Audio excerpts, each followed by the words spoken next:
Well, I'm so excited today to have April Cox on the show. Welcome, April.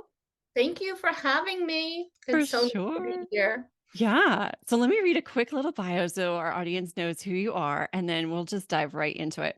So, April is an award winning and best selling author of the Little Labradoodle series. That's a tongue twister. Books and founder CEO of Little Labradoodle Publishing. She's helped over 1,200 authors self publish their books through courses, mentoring, and her signature program, Self Publishing Made Simple. She spent 35 years in IT prior to becoming a children's book author. And fun fact, her team has helped or published 127 books in 2022 alone on behalf of their clients. You can check out her books, author events, services, and even set up a free consultation at selfpubmadesimple.com. And we'll link out to your Facebook page, your group, your YouTube channel, Instagram, and all the things. But welcome Thank to the you. show. Thank you. I love it. I'm so happy to be here. Yeah, I'm so excited to nerd out on kids' books because the history of this podcast is I just started at with writing for business in general, but then I started publishing my own books in at the end of 2016, and then people started asking me for help. And since 2017, I've helped people to do nonfiction books, but more and more people are asking about kids' books, and I have kids of my own. So I've gotten more and more interested in that field. And then I know you were inspired by having grandkids. Is that right? Yeah, that's right. At the time, once the grandbabies started coming, and I mean, I just was so enamored with them and constantly spent as much time as possible rocking them, holding them.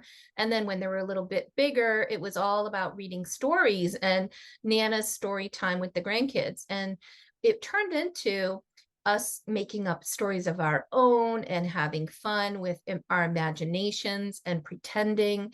And my little labradoodle puppy used to jump up with us on the recliner and would be so intent on like listening to these stories with us. And so we Oh. started making up stories about him, and it turned into a children's book series. It was just so much fun. Oh, the passion. And it was a little bit about passion and getting a passion project going, but also about legacy and leaving behind some values and virtues and things that I would love my kids to read someday. So I love it. I just absolutely love it. I love that piece that you said about legacy because even if no one else buys it, even if it doesn't become a bestseller, like it's just still an amazing thing to do and contribute to your family. And it's funny because I've even had unexpected results where I wrote my first book was written about a little Labradoodle puppy, which is my little doggy. And he's the runt of the litter. He was Mhm. very unsure of himself, couldn't keep up with all the rest of his litter mates, and he couldn't catch balls. He was just like so awkward. And so it kind of showed his journey into the self-confidence and making his way to being picked up and finding, getting his first home, which we took him home, and he's been a member of our family ever since. Well, I had one mom write to me, and she said, I can't tell you how much this book meant to my son, who is Oh. autistic. She said he can't catch balls, he doesn't play with the other kids, he doesn't quite fit in, and he identified so much with your puppy dog and the character in the book. And that little boy and I started corresponding. He has very hard time with fine motor skills, Mm. but he was so inspired that he started writing me letters, drawing me pictures, and writing little stories. And I mean, that just meant the world to me. I had no idea that that little story would identify with that specific subgroup of people. But boy, it makes my heart so happy to know that it was making a difference in somebody else's life besides just my own grandkids. Mhm. That's so amazing. Yeah, I found that too with nonfiction books. So it makes sense that it happens with fiction where there's just all these extra serendipitous events or opportunities that just start opening up by just taking action and just putting out ideas and creativity into the world. You never know how it's going to touch someone or inspire someone or make someone just want to get to know you or hire you for whatever you're doing, even if it's not related to the book. Right, right. That's really cool. So, what age group was your first book written for? It was like 5 to 8, 2 to Yeah, 4 to 8 or so. Yeah. mm, And of course, there's, younger kids. So if you're reading aloud to kids, mhm, you can start much earlier than that. The sooner you start reading to them, the better. And then as kids start reading themselves, that was really geared for those that were going to grow into mm, early readers as well. So it mhm. spans 3 to 7, 4 to 8. And how do you coach someone to decide what age group to write for? Yeah, so a lot of it, board books are for much younger kids, as a lot of times, depending on the topic. So if they're doing potty training books, that's a different age group Mhm, than if they're targeting kids that are going to start reading soon. So 3 to 7, 4 to 8 mhm, tends to be that sweet spot where the majority of my clients and my authors end up falling. Although there's a lot more recently who have kind of graduated into now more chapter books, mm. because their audience has gotten older. And so they want to be there and be able to continue with their fans who are growing older. And it's also a lot less expensive too, because you're not, creating 32-page picture book. And if you want high quality, you need to do high quality illustrations too. So it can get a little costly. Absolutely. Yeah, I was going to ask you about that. So, yeah, so I've got a client that I've been helping kind of just really more for fun and for my own learning, where she wrote a chapter book and she had an illustration for each chapter, but did it in black and white just so it could be, it's kind of like one of those ones where it's just one per, which is a lot cheaper than trying to get full color all inside. Um, but yeah, so what are your recommendations on well, okay, let me back up. First, like, let's just talk about storyboarding out a book. I would imagine you start with the writing first. Maybe you do Yes. your own hand sketches to kind of get out of your head what you envision that you pass off to the illustrator. Kind of how does that work for you when you're doing a Yeah, project? so typically, and what a lot of authors tend to skip over is the editing part. So Mm, writing a story and getting your words out there is a good beginning. You want to make sure that your story has a good beginning, middle, and end. I mean, it doesn't have to be a full hero's journey, but there's got to be something happening, some movement, some change to a character, or some result that comes in mhm. the book.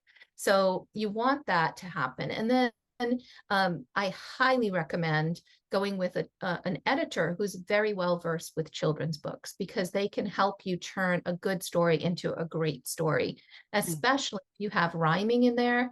Don't go it alone, because you are going to get the rhyme and meter police giving you all kinds of bad reviews if you go along with poetry or rhyming that's not perfect. So Mhm. definitely focus on, and so the editor will take that and turn it into something that's ready to move forward with your illustrator. And then what we'll typically do is take and do the pagination, and just, the editor I work with helps me with pagination, but sometimes you can do something as simple as just kind of putting your papers all over your desk, all over your table, like kind of looking at where the pages turn and how this book will come together. Uh-huh. and and that turns into kind of a paginated flow of a nice, 32 page or so book. And then in order to get to the next step with your illustrator, you're going to want to start providing some notes. If, Mhm. for example, like when I first started with my little book about my little dog, I needed to talk about, here's a picture of him. He is shy, talk about emotions. What do they look like? If it's a 6-year-old child, what nationality, what are some of the things that are important to you? So you can do a summary of those things. And then you want to give notes all the way through, from beginning to end, with anything that's really important to you that you want to get into the book. For example, I had one author who was writing it about her child, and there was a certain stuffed animal that he carried everywhere. So of course she had to take pictures of it and show that. I mean, Yeah. you're not going to always have those kinds of things, but it's important to be able to have those conversations with your illustrator. And before you jump into actually selecting an illustrator, I highly recommend sending sample requests out. Hmm. So take one scene out of that. And I typically pay about $50 for a full color image. So when you think about $50 times three, I would take that sample brief, one sample with some photos, some images, like some kind of information about what you're looking for, and I would send it to three different illustrators. And when you cut for the $150, it's going to be the best $150 you're going to spend. Because Hmm. when they come to you and they give you a sketch, you're going to be able to go, ask for some changes, go back and forth. You're going to learn how well they take direction, how well they fit, what's their communication style. And then as they turn that into the final color image, you get three totally different takes on exactly what you asked for. And you can have a much better idea of who the best illustrator is to move forward with. So that can be huge, because if you get an illustrator that just isn't a good fit, you've already, signed up, you've paid, a big chunk of the money up front. That can be just a nightmare to have to work through if it's not a good fit. That's such a good idea. And I love that too, because you could then also take those three images, put them out on social media and have people vote and give feedback. And that's like a great marketing slash It involving the is. community. And people want to know about what you're doing. They want to follow along on your journey. So whenever you have an opportunity to get them involved, go ahead and do it, because they will, and then I would let them know, hey, I've just created a new author page over here. Come and follow my journey over there. And, you want to build that email list. You want to build the social media following. And it's okay if that happens on day one with you writing the book, Yeah. and take a picture of yourself at the desk and saying, I got an idea, Uh-huh. rather than some of my authors come to me and they're like, I'm ready to publish the book. Can you help me put it on Amazon? And I'm thinking, okay, well, let's kind of talk through. Did you go through editing? No. Did you, and I'm like kind of going through all the things, and have you done any marketing? And they have, and they're like, oh, I'm Mhm. just going to surprise everybody. You don't want to surprise everybody. You want them Yeah. to know that something special is coming. Mhm. There's a survey out there that 82% of the people that were surveyed said that they had a book inside of them that Oh, really should be told. And only 1% to 3% of the people end up ever publishing a book. So what that really means is that when you're writing a book, people are like, oh my gosh, because they would love to be doing that. They want to follow your journey. They're interested. They would love to be doing it, and they want to mhm. be there to support you. And especially with children's books, when you start sharing little characters, I had one author that blogged as her character all through the process of writing the book. And the little character would tell how things were going with the book, Oh, and that's how fun. impatient he was getting with things, or just tell a story along the way. And it was really a lot of fun. That's really cool. Yeah, I was thinking you could make like TikTok channels too. No kidding. Yeah, and tell or maybe like put on the behavior of a character, maybe even if you don't physically look like it, or maybe you could make little cardboard cutouts of the character and like do like silly role play videos or something to hype it. Oh, you're really good at this. I think you need to be writing a children's book. So I have a little confession. So I actually wrote one. Oh And I my gosh. just finally decided to hire an illustrator. So when we first talked, I had forgotten that I wrote it, which is really silly, but I wrote it like, I don't know, back in October or something. And my plan was a good friend of mine was going to do all the illustrations. So we're kind of do it as a joint project, but he got crazy busy because he's a podcaster too and traveling all around, doing all the things. And so he said, I'm so sorry, I just can't do it. And so I kind of looked on Fiverr, I looked on Upwork, I did all those things. I put out requests to my community because I would love to just find someone who wants to collaborate and we can just share the whole journey, share all the money and everything. But I couldn't find that. So after we talked a couple weeks ago, just saying hi, I was like, oh yeah, I have this thing that I want to do. So I'm like, that's it. I'm just going to go figure it out. So I ended up finding someone on Fiverr that I really love. And we're actually in the stage of she's now moving into the line art. So I sketched out the whole book myself in like really bad drawings. And I sent them to her.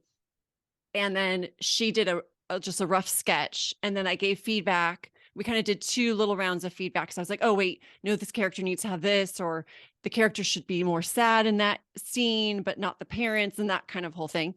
And so now she's working on the line art. And then, I haven't done this all the way through, but I'm sure once that's done, then she'll start adding color to it. Nice. So, yeah. Exciting. Yeah. Although I Awesome. have not had an Awesome. editor. So Uh-oh. I'm thinking to myself, "Oh, shoot." And it's rhyming, but Oh, I have a good editor for you. I okay, would good, definitely good. recommend, and I'll say it out loud for anybody here that's looking to edit children's books. Bobby Hinman, Okay. fairybooklady@gmail.com is the best. She's my Okay. go-to editor, and she is has been a game changer for me with my rhyming. I am not good at rhyming, and I don't know why I had to do all my series in rhyme because I love reading rhyme. Doesn't mean I'm very good at writing it, but thank God I had Bobby to be able to help me with that. So yeah, she is fantastic and she will Okay. help you. But you may just want to put a little pause on what you're doing, Mm, kind of take a step back and make sure that you're not missing a critical step. yeah, makes sense. So what can people from your experience expect to invest for an illustrator, for an editor, for I Yeah. mean, that's probably pretty much it, at least up to this stage so far, what we're talking about. Yeah, so editing around say 325 or so, 350, I think. 325 is what Bobby charges.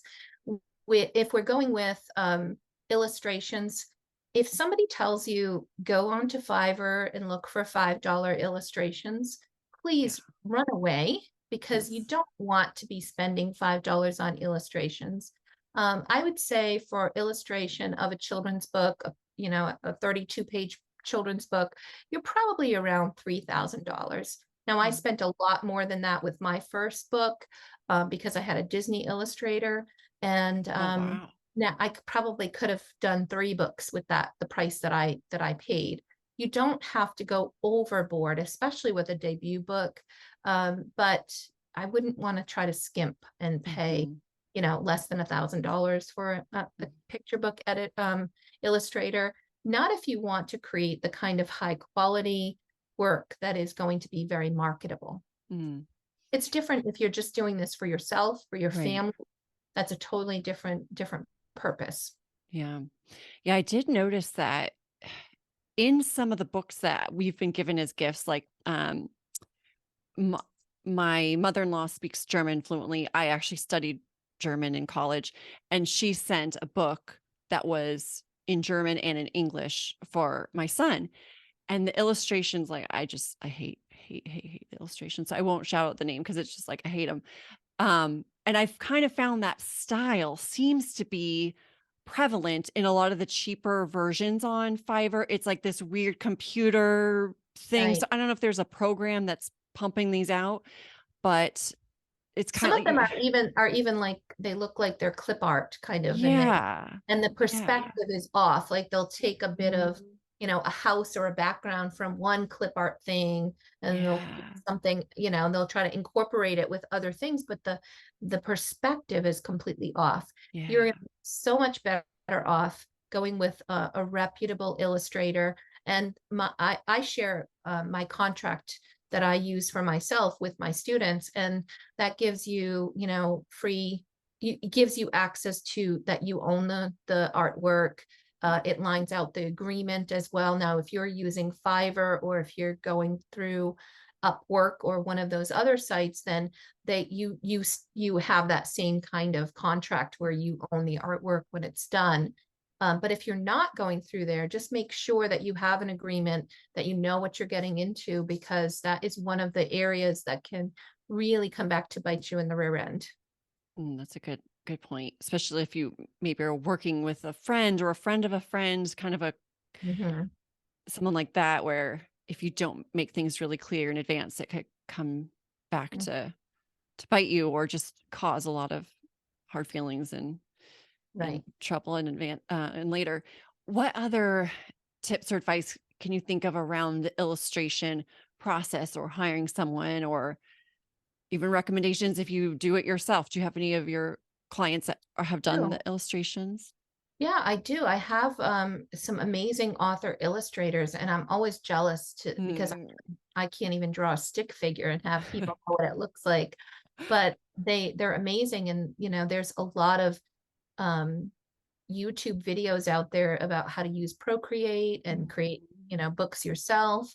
I would just say learn, study, and find somebody that you can trust to be able to evaluate whether or not it's up to the level for releasing and marketable for to publish on Amazon. And some of my authors, I've actually had them match them with an illustrator that I know who helped them out, or even took their initial sketches, like you said, and Mhm. turned them into something that was more marketable or added a little bit of like the color and the shading that they weren't quite there yet with as far as their own skills yet. So having, a coach or a mentor that can, first of all, tell you the truth, help you make some good decisions, and is not going to is just going to be completely honest and open with you, that Mhm. makes a big difference. And with regard to the illustration process, it should be like beginning to end. Like you want something, we call it a storyboard. It goes from, they're kind of like thumbnail rough sketches that kind of take you from the beginning of your story all the way through the end of your story. And you want to get that locked down first Mhm. before you go further and work on the line art, and then work on coloring. So if you are working with an illustrator and they want to do one image at a time, and they're sketching, and then they're turning it into a color, and then they're doing the next one. Mhm. That's not, I mean, you're going to find some disconnect. It's going to be very difficult to visualize how all of these images are going to come together. So that's kind of a red flag that maybe this person isn't as experienced as you need and isn't following the exact directions. And I've worked with new illustrators and coach them through it as well. Like, okay, this is how we do it, and Mhm. this is how it works best. And have been able to take them under my wing. And, they're some of my favorite illustrators these days. Yeah. Yeah, because a lot of people are very talented, just haven't done it yet, so just give them a little guidance. Yeah, that's a Exactly. great point. So, logistically, how do you do it? Do you write it in a notebook and then take pictures and or scan it? Do you write it in a Google Doc? Do you use spreadsheets, Google Yeah, I Sheets? mean, I'm typically just use whatever, Word program, or, and I'm sending that to my editor. She's updating things and sending it to me. And then I'm putting those notes together and sending it over to the illustrator, who then puts the thumbnail images together and usually sends it back on PDF. So we'll Mhm. be reviewing the PDF, providing feedback, and it goes back and forth, usually with Dropbox or Google Drive, Mhm. where as additional things are being shared with us, we all have one central location to review and provide the feedback. Very cool. Yeah, I found myself I think I started writing it on paper and then I went into a Google Sheet and I made 2 columns. So the left column was what would be on the left side of the spread, the right was on would be on the right side of the spread, and then I, like, typed out my words. And then I realized, like, with the rhyming, because that's something that's a huge pet peeve of mine, is if the rhyming is off in a book, it drives me absolutely mad. So Mhm. I ended up counting every syllable and I wrote it as I made new columns where I would keep track of every set of syllables on every single line so that it would match. And then I read Mhm. it out loud multiple times and I'm sure I could still, use more experienced ears to listen through Right. it. But that's kind of how Mhm. I did it. If anyone else is interested, listening to this, I Yeah. ended up doing it in the spreadsheets. And then I hand sketched my spreads, took pictures of them, and then I put them in another column next to the words in a Google Sheet. So it was like all in a Google Sheet. Nice. Yeah, and I think that the right tool is the one that you feel most comfortable with. I've seen Definitely. some people use Canva, Some people will Hmm. go on and use like some of these photo book things where they'll add some clip art, and they'll throw the words on the page so that they can easily like actually go and print something out and hold on to it and see how it's going to work. Um, Oh, I like yeah, that. you can, and some people, I do have some people that just throw it in Excel. So it's whatever's comfortable to you. I try to tell people, don't try to learn some new tool. Use Mm. whatever is going to fit how your mind works, how you think, and that's you're very comfortable with, because this is a new thing altogether, and it can be really lonely and it can be really challenging, and there's a lot of information to digest. There's a lot of steps that people sometimes miss along the way, that I usually end up backing them up a little bit and like, okay, did you copyright? Oh, you did not copyright your story. Let's do that. Did you get your ISBNs? Did you get your Library of Mm. Congress number? And so there's a lot of things that have to happen, which is why I also create a checklist for my authors so that they have the list of like, here's the checklist, here's the budget spreadsheet so that we can go through. And I've created, gosh, dozens and dozens of tools and templates and things that has kind of created this self-publishing made simple program. And we have delivered it probably, gosh, I'd say 12, 13 times. And every single time we go through it, we modify the program a little bit, because wherever people are getting stuck, that's what Mhm. we want to fix. That's what we want to do better. Maybe that's a missing tool or template, or a little extra hand holding that they need to get there. And so my goal is to get them from, hey, I've got this book to publish and I've got the manuscript written, to 12 weeks later, clicking the publish button. Mhm. That's exciting. Hmm. And so, how about tips then around the actual publishing side of things? I mean, if anyone has listened to the show long enough, they know all about KDP and uploading files. Um, but kind of things to think about. You definitely need to make sure that it's PDF form with bleed if you've got full color. Anything Mhm. else that people might that tend to get stuck on in the publishing Well, side with I think Amazon? that it's important to have the appropriate keywords and categories for your Mm. book. And so you want to find categories that are less competitive so that you can, and so that you also know how many sales do you need to have during that launch week in order to get to number one. Mhm. Well, a lot of what you can do using tools like Publisher Rocket Mhm. is they've got every single category that's out there on Amazon. And there are so many that never even show up when you go to choose those two Oh, categories yeah. Amazon gives you. And Yeah. so you are allowed to add 8 more additional categories, but you have to do it, through Big a help support. desk ticket, right? Mhm. And you can have 10 ebook categories, 10 print book categories. And as a result, you have a lot of opportunities to find one. I'm not saying put your book in basket weaving, but I'm saying there are some, categories that are much less competitive, and you should have the really competitive ones and some less competitive ones so that you can really get that book up there being a bestseller in an Amazon category. That's an important thing. You want high quality, cover is so important. And Mm. this also with all the work you do with nonfiction books.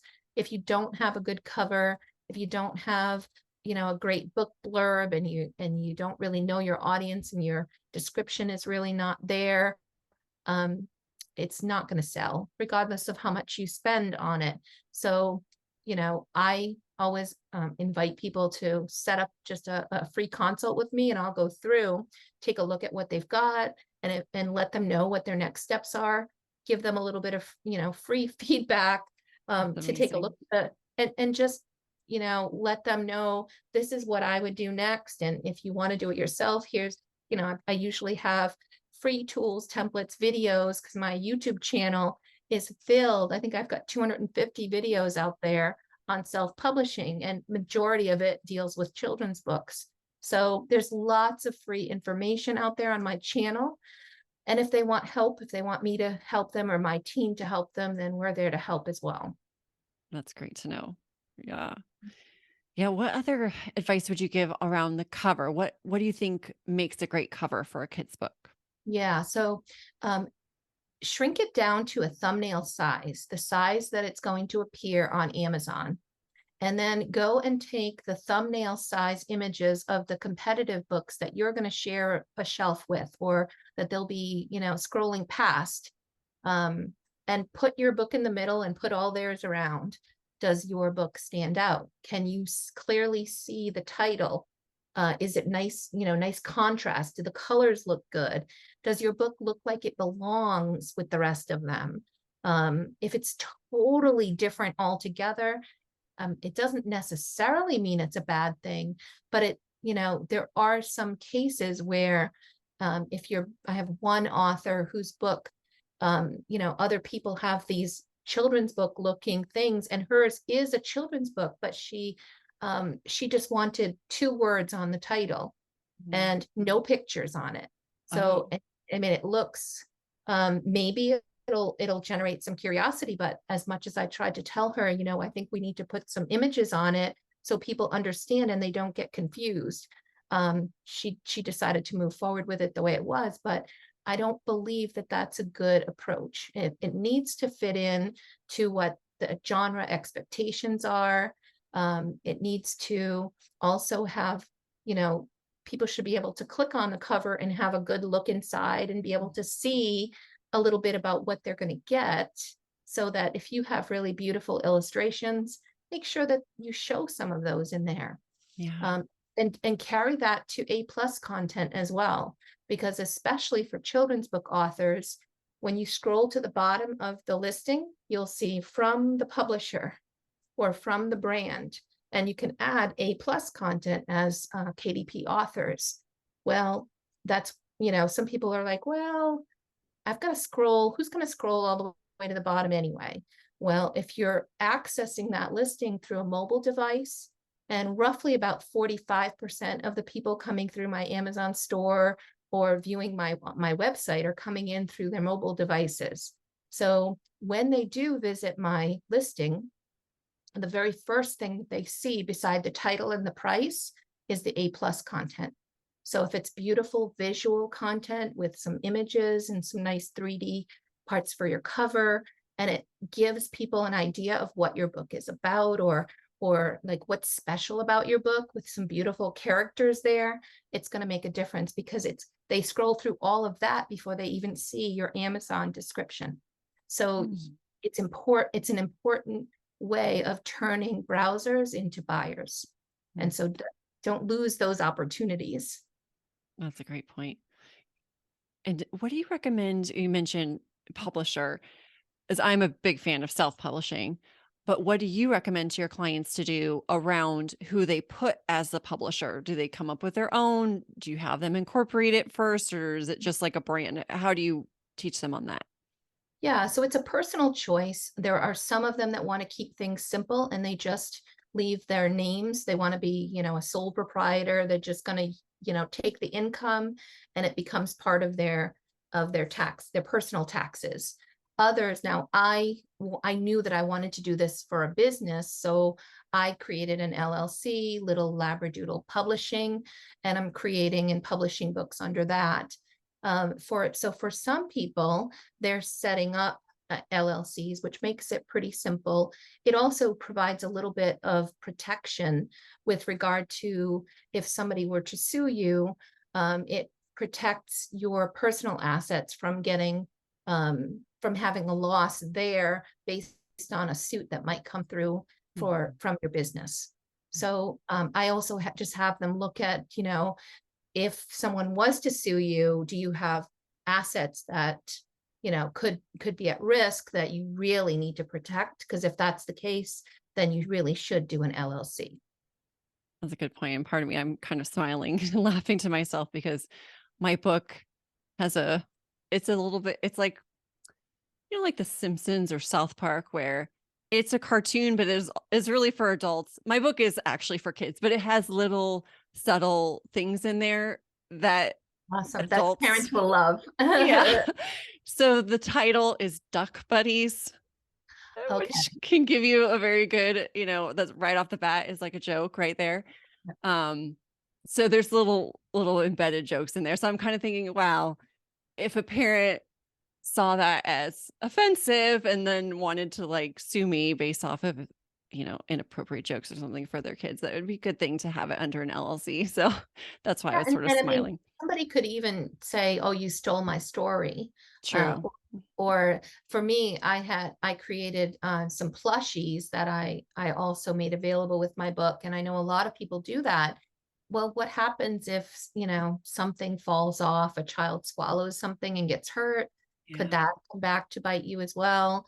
Could an illustrator have uh, a beef with you? Maybe, your book gets picked up somewhere and all of a sudden that illustrator is like, well, wait a minute, I created those characters, they're mine, and then you've got a lawsuit on your hands. Right. So those are just a variety of things. I'd rather be safe than sorry. So that's my idea would be to do that. And then if once you hit, six figures as an author, you probably don't want to be doing an LLC because you're not getting the tax benefits that you would for a C corp. So Mhm. that's kind of, as you start making more money, make sure you're connecting with your attorney, your tax professional, and doing what's right for your personal situation. That's a great point. And it makes me also think about pen names. Mhm. What do you recommend around pen names versus your own name, or do both Yeah. So depending some on your people, projects? I do have some authors who write in multiple genres, and they separate their pen name. They have different pen names for the different genres, so that it's easier for them to keep, one pen name for a certain genre, and people follow that name. Um, so that's one way to do it. It's really just a personal preference. Do you want, like, I've written children's books, but now I'm writing a nonfiction called Self-Publishing Made Simple, and I'm going to, put all of my knowledge on self-publishing out there.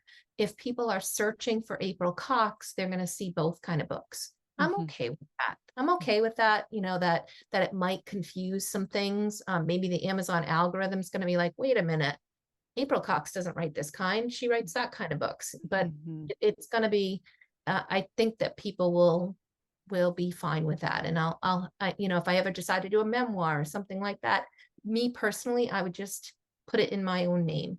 Mhm. Others are, some people are just, they don't want to share personal details about themselves. And so they feel good about keeping their own personal information out of the Mhm. public eye and just um, using a pseudonym instead. So it's really very personal decision. Mhm. Yeah, I would lean toward doing a pen name, but then I'm like, well, I'm promoting it on social media, so I kind of can't get away from at least otherwise Mm, everything would have to be like, this is a friend that I just found. Look how great the book is. Which cover do you think it is? So it can right, be tricky when you're really trying to promote it with marketing, but then also pretend like it's not yours, or if you want it to be completely anonymous. right, right. But then, and you also have authors that will make it very obvious. Like, I write romance under this pen name and Mm, nonfiction under this name, and my children's books you'll find under this name. And they're okay to share it all, but it keeps right. them separated. Okay, yeah. So it's the good happy medium is you don't have to keep it Yeah, completely secret, but still separate just right. for more like the readers who don't know you's sake. Mhm. Right. Exactly. So speaking of marketing, one thing I saw that you do on your books, which is amazing, and you also have a really great video on YouTube. I forget the gal that you were interviewing, but you teach people, just like I do as well for nonfiction, is to include a free reader bonus and have something Yes. super enticing that parents, the kids will want to go back to get Mhm. access to in exchange for their email address. So tell Yeah. us more about that to start for marketing. Yeah. So as an author, your number one asset is going to be your mailing list because, your social media accounts can come and go. And I've actually seen some of my authors actually lose their social media accounts altogether. One of them, who writes books about horses, like very mild books, got banned and shut down because they said it was sexual content she was putting out there. It was horses. Oh It no. was no, there was no, nothing like, like what they said she did. But somehow their algorithm saw horse pictures and saw something else. Who knows? But you just don't know. Well, The I'm in trouble with duck buddies then for I sure. know. So yeah, you don't know. The social media things can change. Um, Before, early on with Facebook, your posts were seen everywhere. It was really easy for people to see. Then the algorithm shifts, and then people aren't seeing your posts. Everything changes and you're in their hands. But if you have your own email list and you're providing value, I always look at it as I want to serve people. And in order to serve them better, I need them in my email list so that I can deliver value and keep a relationship. And I don't try to spam people, but I want to give them an opportunity once a month to hear from me about what's going on, whether it's with my books or whether it's with other authors. And I use the opportunity to also promote my authors and what they're doing, and share congratulations and things like that. So if you're not gathering email addresses, you're losing out on such an opportunity. My recommendation is that you have that, exactly what you said, have something. Teachers' guides are great, children's activity books. So typically all of my books have a coloring and activity book that goes with them. And in the book, I give people an opportunity to go opt in to get a digital download of the full coloring and activity book that goes with it. Why? Because let them print it. They can, why wouldn't I give them something really valuable? If they love it, they're probably going to go order it and on print anyway, or gift a print copy to someone else.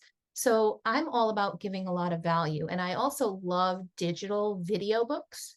So I usually will give like a QR code where they can go and the child can read the story, and it's a little animated. It's got a beautiful voice. Sometimes I do songs with the videos. So just have fun with it and always bring them into your ecosystem and then serve them well. So that, when you do that, you end up with fans that continue to follow you over a number of years. There's so many times, both in the nonfiction and fiction world, I would say, or just in business in general, where people are saying, "Hey, give me your email, and in exchange, I'll give you this itty bitty little thing that Mhm. it's more of a bother to try to unsubscribe from the spam that comes later than to try to Yeah. get this one thing." And so even if we're not spamming them, which we shouldn't, that's the mindset of a lot of people going into it. It's like, "Oh no, what kind of onslaught of emails am I going to get?" So this freebie needs to be so valuable that they're like, "I just can't resist. I want to take that chance and get this really cool freebie." Yeah, I agree. I love that. And I usually do like a warm up, where instead of just one email, I might have 5 emails, but they Mhm. come, the first email gives them the freebie. The second one is a few days later saying it, maybe introducing myself. And then, a month later, they're getting something else that is usually another bit of value. So some maybe a free e-copy of one of my other books. And Mhm. it's trying to be more about getting them warmed up and understanding the breadth of what I offer, giving them some free things that hopefully they look forward to seeing an email coming from me. That's the goal with that warm up Absolutely. sequence. I love that. And so in terms of paid advertising, I'm guessing just from watching some of your videos and my own experience that you're not a huge fan of necessarily, especially in the beginning, Facebook ads and ads on other platforms, but rather Amazon ads. Would that be I think it accurate? depends. I Mm, think it depends. I do run a lot of Amazon ads, and I think that for most books, Amazon ads will do a great job. There are some that are perfect for Facebook though, or they're Mm, perfect for TikTok. mhm, There are some that are so, it's go where your audience is. So mm, if you have the type, you've got a huge following on Pinterest, and the type of book you've written has, let's just say it's a pattern book for crochet lovers, and they're all over Pinterest, and mm, they're putting these things, right? mhm. Then maybe some ads on Pinterest would be better than Amazon ads, right? There's a lot of things. Really, there's no one size fits all. I Mhm. would say the majority of people should be sending more traffic to Amazon, but that can be done with Pinterest ads that also, when they click, go to Amazon, right? So there's Yeah, a lot good of, point. you need definitely need to drive. And sometimes, although things have been changing a bit with what what Facebook will allow you to target, sometimes it gets, there's an interest or demographic information that is perfect for your book. Like, oh, this person has just gotten married. Like Mhm, that was, I don't know if it still is, but it was one of the things that was, available, a new marriage or a new birth of a new baby. Well, if you have a book that is geared for a baby shower or a new baby, then it's a wonderful trial and error. Maybe that would even be better than targeting some of the keywords and things on Amazon. I would probably end up doing both, monitoring and seeing what works and what doesn't, and just continuing to dial it in. yeah, that's great. Yeah, maybe even, like, new parents who love Labradoodles would be great to go after for Right. Exactly. for yours. Any tips specifically with Amazon ads? I myself, I've played around with it and I could never get the cost per click to actually be worth it for the amount of sales that were going. But I haven't done it a lot, so I'm by no means a pro. Yeah.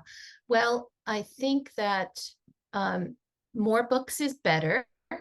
And once you get to 3 books, you're able to run brand ads, which are really good. Those are the ones that come across the top. Mm, I love brand ads because when you're targeting words, and you know that that brand ad is going to be right up at the top, and it shows multiple versions of maybe a book series. Those perform really well for me. I also love how video ads perform, mm, but the majority of people can't run video ads for themselves. You have to have an Advantage account or a vendor account to do that. So if you have somebody that can run them for you, just a little video trailer. Uh, if you've been on Amazon recently, you've probably seen a lot of those video trailers running, and mm, they do really well mm, because it's that movement captures people's attention, and they have a low attention span these days. So movement, things that are gonna jump out. But the worst thing you can do with Amazon ads is ignore them. You have to dial them in. And my tips and what I teach my students is, number one, each week when you go in, stop the bleeding. If you've got keywords that are spending money, but they're not converting, then those have to go. mhm, If you have, then look at things that are performing and see if you need to dial it up or down. So if, for example, if something is converting really well, I was just looking at some ads with another one of my authors, and it's like 1 out of 3 clicks. There's the certain subset of keywords that are performing that well for her. wow. Well, what can we learn? What can we, do to make that even better, and get rid of some that don't convert that well, and just really dial in her ads to focus around those areas. And then the other thing is that as you continue to work with the ads, you're going to find things. If you go into search terms, Amazon shows you what somebody searched for, and then what they found, what keyword were you targeting that created that match. Mhm, Well, you'd be really surprised if you look at those things, how much you'll learn, and it will help you dial in your ads. So stop the bleeding, foster the ones that are working well, keep nurturing those, and then go and learn through the search terms what is working and what new things that you need to kind of expand and grow for that ad. And that will continue to dial in, but it can take 2 or 3 months for you to really dial things in order to take those ads that you put out there and really get them clicking for you. And I think, you can get to the 35% ACOS. You're going to see if you're my recommendation is that you're not just publishing on Amazon, that you're also publishing on Ingram Spark. Mm. So these ads also drive sales there for your hardcover books for children's. So you're going to see not just the sales that are in your dashboard on KDP, but there are also other sales outside that will also drive. So don't just look at what the dashboard says, because Mm. it's only a small part of the picture. Makes sense. And tell us a little bit more about Ingram Spark if you have time, because I know we're going. Yep, I'm good. I'm good. Oh, Yeah, so oh, Ingram hi, Spark. monkey. uh Here's my little monkey. So That's a locket. so Ingram Spark is really that distribution channel that will Mhm. get your book into Barnes and Noble and Target and Walmart online. They have about 35,000 different online and bookstores and libraries. So instead of staying with Amazon only and doing their expanded distribution, publish on Mhm. Amazon, absolutely, but then go publish on Ingram Spark. You're not going to be sorry. And Mm. for us children's book authors, we can't publish hardcover books on KDP because you have to have a minimum of 75 pages. Oh, is So that the minimum? I never tried hardcover yet, so I didn't realize that was the. have to have 75 pages. So Mm. I will typically do the paperback and hardcover also. So I do ebook and paperback on KDP, and then paperback and hardcover on Ingram Spark, so that when Ingram Spark pushes things out to Barnes and Noble and other places, it's not just your hardcover, but it's also your paperback that Oh, is available in those other locations. oh, makes sense. Anywhere else that you would do like smash words and. So that's more for ebooks. I typically Mhm. start with just going straight to Amazon and being exclusive with them for the first 90 days. I Mhm. think that the benefit of getting that algorithm really churning and getting the free promotion days, that really helps when you're launching a book. And then with the follow up, once that 90 days is over, you can take it out of there and just do a go wide. And that's when you could take that ebook and put it into Smashwords Mm. or draft to digital, and it goes out and it gets distributed to a lot more places. So that having that wide experience may work for some books, others maybe not, Mm. but experiment. It's all about trying new things and figuring out what works for your book and what doesn't. And it depends where your audience really is as to how well that book is that's gonna work. Yeah, and some people. Well, one note really fast, if anyone's listening, you're not taking your book off of Amazon as Kindle. You're just No, taking it out of KDP Select, which locks you right. into only selling the Kindle book on Amazon during that 90-day period if you want to take advantage of that program. Yeah. Um, some people listening might be like, "Well, I have no audience, so where do I go? Or where do I focus Yeah. on for marketing?" Might want to build your audience first because if you've got a debut book and you haven't built an audience, who you're writing this book for, who is going to appreciate. If you don't have a clear vision of those things, get the clear vision before you ever publish, because it won't be successful and it's just going to sit there. It's not the right way to do it. You've got to get dialed into who you're writing for, what are their pain points, how are you going to, where do they hang out, how are you going to get to them, who's following you, are you communicating with that target audience? Because if you're not, you can publish all you want for your own purposes, but you're just not going to you're not going to find that audience if you don't have a really good clear picture of who they are. How would someone build their audience if they don't have something to give them yet?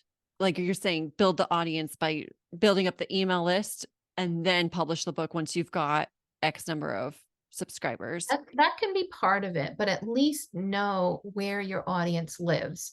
There are Gotcha. Facebook groups out there that so you can start building relationships with there are mom groups, parenting groups, single parent groups, author groups, right? There's lots of places you can go and you can build your social media and share your journey and start building that. One of my authors she would talk about her book, and every time somebody would say, "Oh, I can't wait," she'd say, "Would you like me to want to be added to my list? I'll just write your email down, and then I'll notify you when we get closer." And she had a list of hundreds of people by the time her book was actually ready to go live, because she just kept that was like really important to her, and she built that up and she kept them engaged, and that makes a huge difference. You can launch without it, but if you do, it's not going to go very far. I mean, you can get lucky, and maybe Amazon ads can help you, but even then, you need to know what people would be searching for in order to find your book. So you have to have a really good idea of who your audience is and what kind of things they're going to be searching for. So many good tips. Thank you, April. Is there Oh, any welcome. other last bits of advice? I could talk to you for like 5 more hours because we're both big nerds for the I books. yeah, I'm such a book nerd. Me The too. only thing we haven't touched on is Mm, graphic design and layout. okay. Don't do it Mhm. yourself. If you can, if you have a professional lay out the interior of your book, they're going to take the beautiful, the words from your manuscript, the beautiful imagery that you have, and put it together in a gorgeous um, book that you can be proud of. And the output of that are the files that you're going to upload to Amazon. A lot of times, illustrators will say, "Hey, I'll do the formatting for you too." I've not found that. Probably 90% of the time, Mm, illustrators just don't have that graphic design eye. They have an art eye.